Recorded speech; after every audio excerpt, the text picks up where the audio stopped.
Oi, gente, estamos aqui de volta, tá?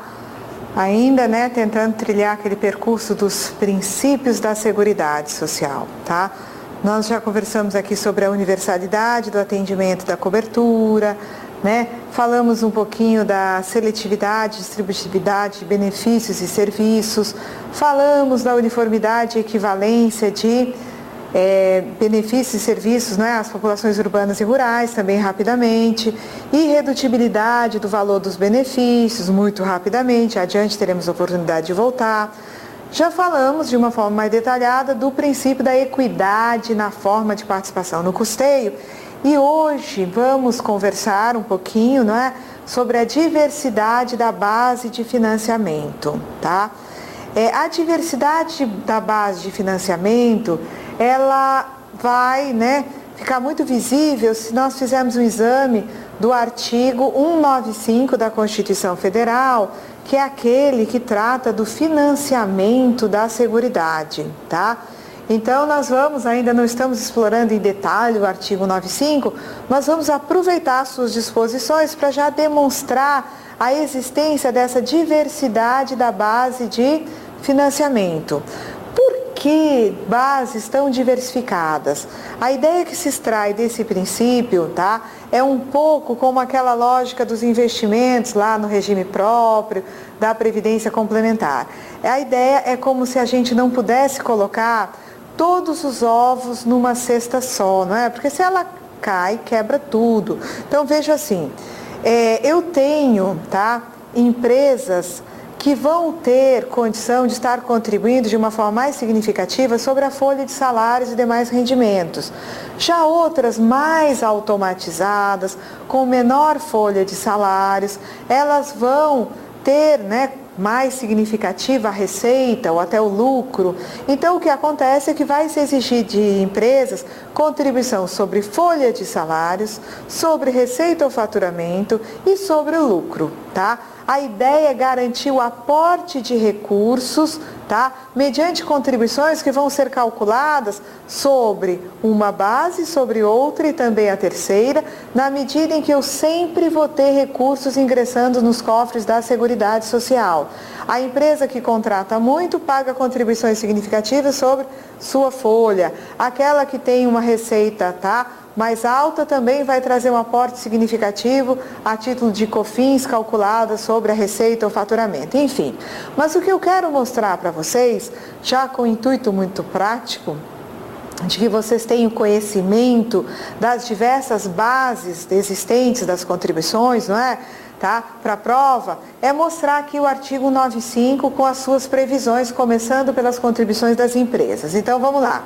A Constituição Federal, no artigo 95, nos diz que a Seguridade Social será financiada por toda a sociedade de forma direta e indireta, Nos termos da lei, a Lei Orgânica da Seguridade Social é a Lei 8.212, E de forma direta ou indireta, mediante recursos provenientes de orçamentos da União, dos Estados, do Distrito Federal e dos municípios e também de recursos provenientes das chamadas contribuições sociais.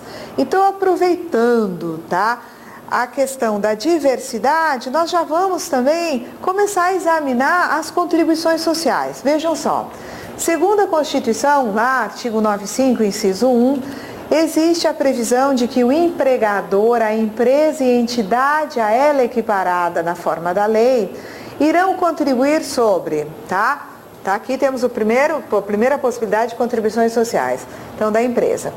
Empregador e entidade equiparada, a empresa, nós vamos ter contribuições incidindo sobre a folha de salários, mas não apenas sobre a folha de salários. As contribuições vão incidir também sobre rendimentos do trabalho pagos ou creditados a qualquer título a pessoas físicas que prestam serviço à empresa, mesmo sem vínculo empregatício.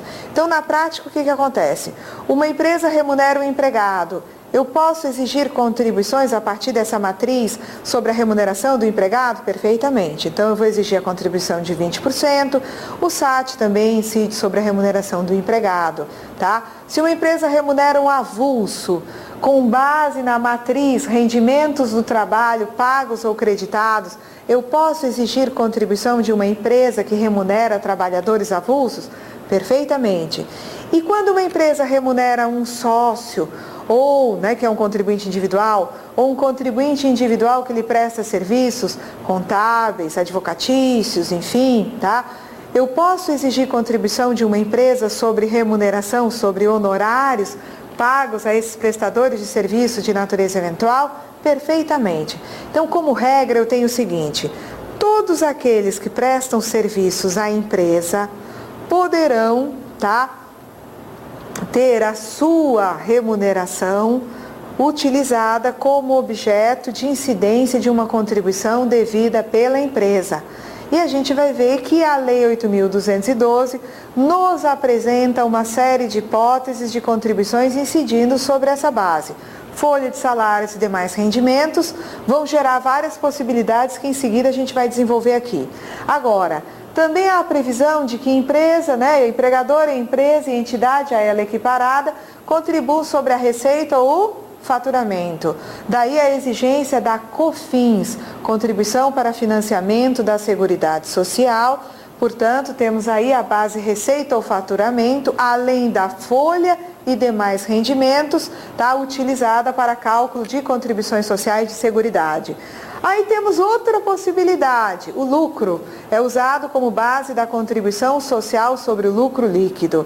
Então, só aqui nós já teríamos a materialização, daquela previsão que está no artigo anterior da Constituição, do 194, de que a base ela deve comportar diversas hipóteses, ou seja, existe a diversidade da base de financiamento para garantia de aporte de recursos para custear essa máquina de proteção social, que é a máquina de proteção social da Seguridade. Então vejam vocês aqui, eu vou aproveitar agora e a partir de folha de salários, eu já vou apresentar para vocês, algumas previsões de base nascidas dessa matriz que estão na Lei 8.212 e no Regulamento da Previdência Social. Então vamos a essa tarefa inicial. Olha só, a partir de folha de salários e demais rendimentos do trabalho, pagos ou creditados a qualquer título, a pessoa física mesmo sem vínculo empregatício, nós vamos ter o seguinte: a Lei 8.212 e o Regulamento da Previdência Social vão me dizer que a base remuneração paga devida ou creditada, remuneração paga devida ou creditada a qualquer título a um empregado, pode ser usada, então, para cálculo de contribuições sociais. Quais seriam as contribuições incidentes, sobre a remuneração paga, devida ou creditada a empregados, num primeiro momento? Com base, inclusive, naquela matriz folha de salários, Então, eu teria o seguinte: eu teria a incidência da contribuição básica patronal de 20%, eu teria a incidência da contribuição paga a título de SAT, GILRAT, e no caso de eu ter, exposição a agente nocivo, com direito à aposentadoria especial, eu teria as empresas contribuindo com aquela contribuição, vamos botar aqui, que a gente convencionou denominar aqui de adicional ao SAT. De acordo?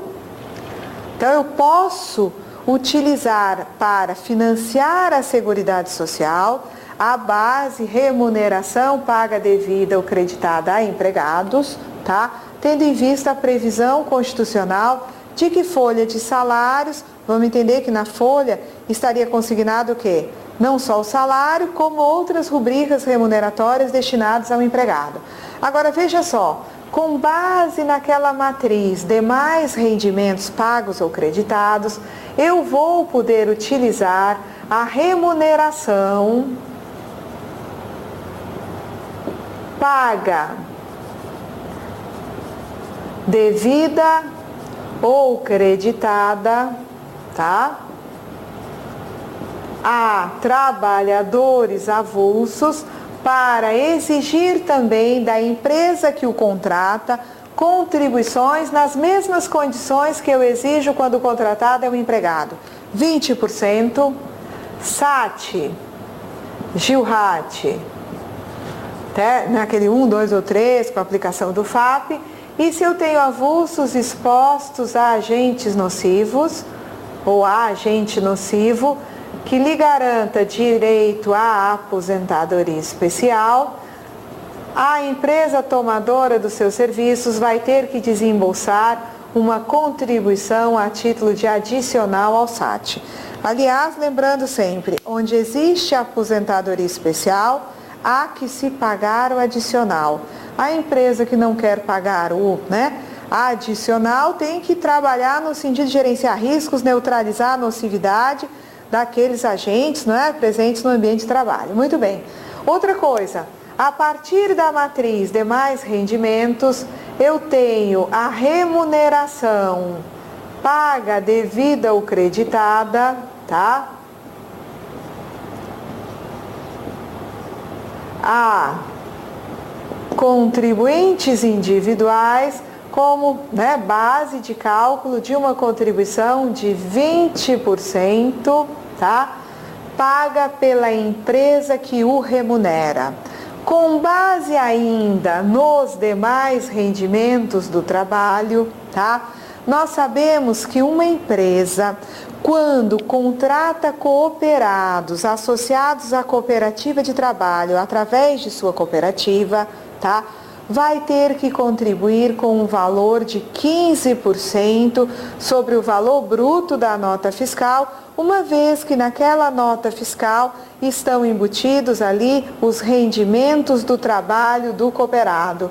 Então, a partir dessa previsão de que rendimentos do trabalho pagos ou creditados vão ser usados como base, eu vou tomar o valor bruto da nota fiscal de serviço de cooperativa de trabalho e utilizarei esse valor, tá?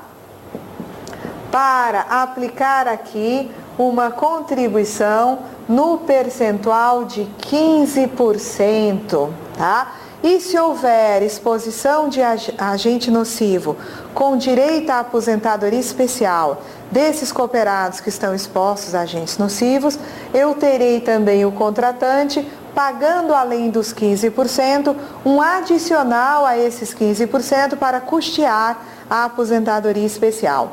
Então aqui foi uma demonstração, nesse primeiro momento, da diversidade de base no que diz respeito a contribuições sociais de empresa.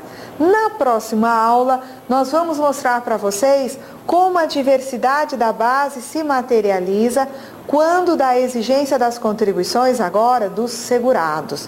Então, por hoje, nós vamos ficar por aqui e na próxima aula nós examinaremos a repercussão dessa diversidade da base, tá? Naquelas bases delimitadas no âmbito da legislação previdenciária para cálculo de contribuições dos diversos segurados, obrigatórios e facultativos. Então, ficamos por aqui. Até a próxima aula.